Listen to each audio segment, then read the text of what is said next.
En el nombre del Padre, y del Hijo, y del Espíritu Santo. Amén. Señor, haz de nuestro hogar un sitio de tu amor. Que no haya injuria, porque tú nos das comprensión. Que no haya amargura, porque tú nos bendices. Que no haya egoísmo, porque tú nos alientas. Que no haya rencor, porque tú nos das perdón. Que no haya abandono, porque tú estás con nosotros. Que sepamos marchar hacia ti en nuestro diario vivir. Que cada mañana amanezca un día más de entrega y sacrificio. Que cada noche nos encuentres con más amor de esposos. Haz, Señor, de nuestras vidas que quisiste unir una página llena de ti. Haz, Señor, de nuestros hijos lo que tú anhelas, que nos esforcemos en el mutuo consuelo, que hagamos del amor un motivo para amarte más, que cumplamos siempre tus mandatos sobre el amor conyugal, que sepamos encauzar a nuestros hijos hacia ti, que demos lo mejor de nosotros para ser felices en el hogar, que cuando amanezca el gran día de ir a tu encuentro, nos concedas el hallarnos unidos para siempre en ti. Amén.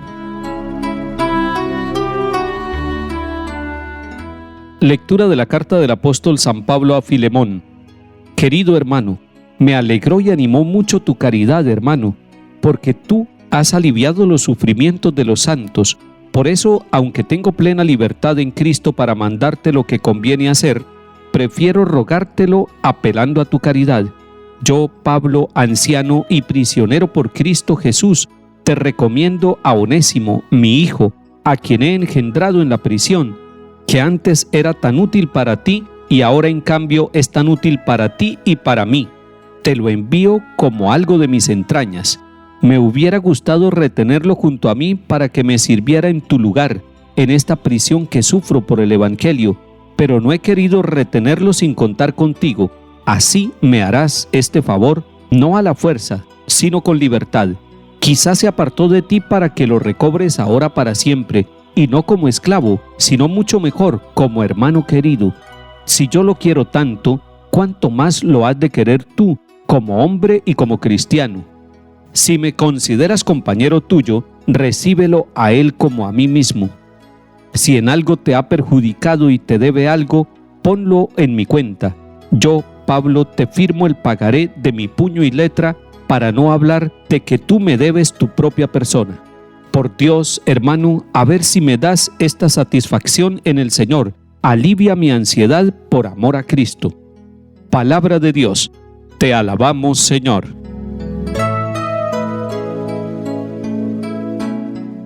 La carta de San Pablo a Filemón es una de esas cartas breves que tiene solamente una página, que pudiéramos llamarlo como un mensaje breve de Pablo, en este caso a Filemón, para agradecerle todas sus bondades. Ustedes la pueden encontrar en la Sagrada Escritura, ya en la Biblia, al final del Nuevo Testamento, la carta a Filemón. Se la recomiendo porque tiene un sentido muy interesante de aplicación social.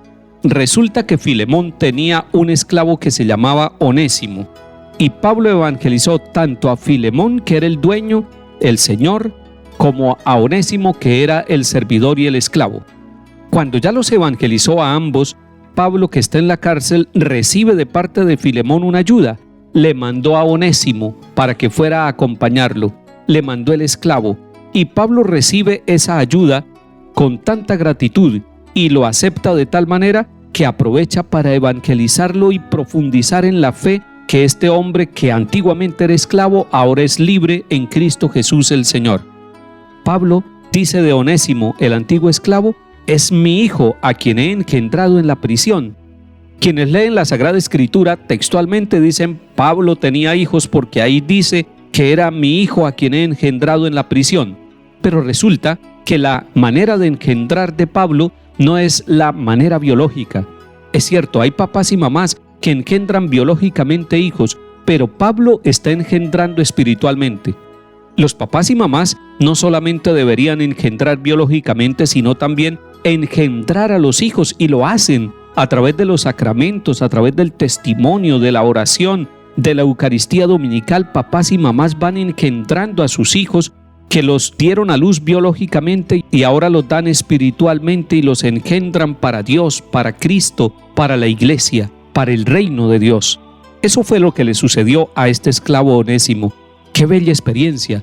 Onésimo debería ser el patrono de todos aquellos que están en la esclavitud y encontrando a Cristo tienen una posibilidad de vida nueva, son engendrados de nuevo. Eso lo hizo Pablo, y le está diciendo Pablo al antiguo dueño, que era Filemón, le está diciendo: yo sé de tu fe y sé que este hombre esclavo antiguamente era valioso, y te lo devuelvo, no como esclavo, sino mucho mejor, como hermano querido.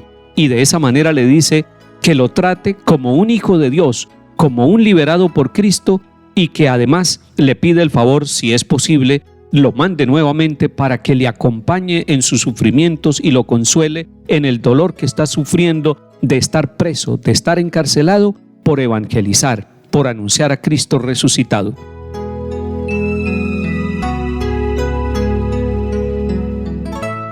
Salmo 145. Dichoso a quien auxilia el Dios de Jacob, que mantiene su fidelidad perpetuamente, que hace justicia a los oprimidos, que da pan a los hambrientos. El Señor liberta a los cautivos. El Señor abre los ojos al ciego, el Señor endereza a los que ya se doblan, el Señor ama a los justos, el Señor guarda a los peregrinos. Sustenta al huérfano y a la viuda, trastorna el camino de los malvados. El Señor reina eternamente, tu Dios, Sión, de edad en edad. Lectura del Santo Evangelio según San Lucas, capítulo 17.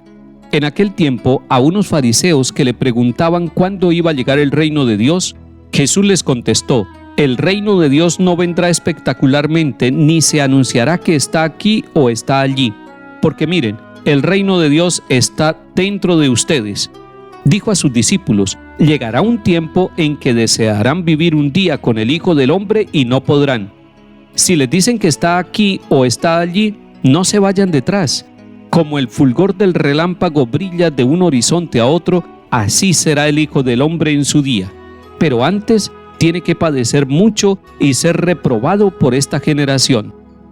Palabra del Señor. Gloria a ti, Señor Jesús.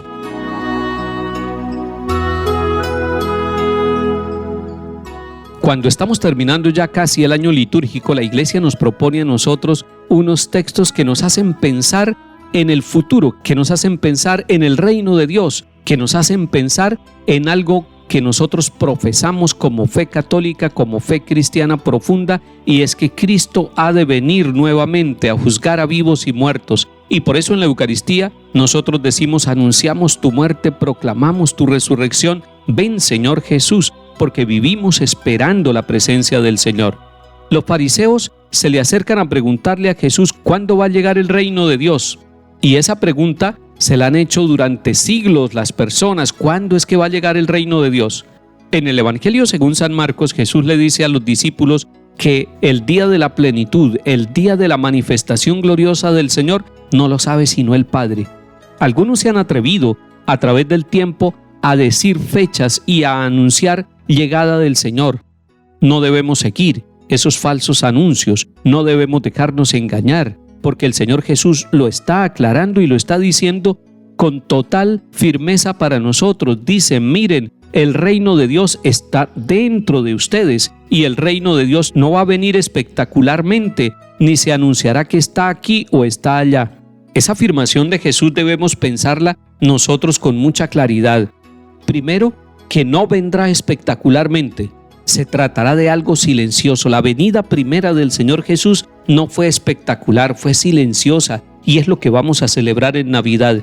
Eso descrestó a muchos. Puede ser que esté descrestando a otros que esperan manifestaciones espectaculares en las estrellas, en los astros o en la misma tierra. No será así. El Señor lo ha dicho, no vendrá espectacularmente. Tampoco se anunciará que está aquí o está allí. Y dice: si alguien les dice que vayan para allá o para acá, no se vayan detrás de ellos.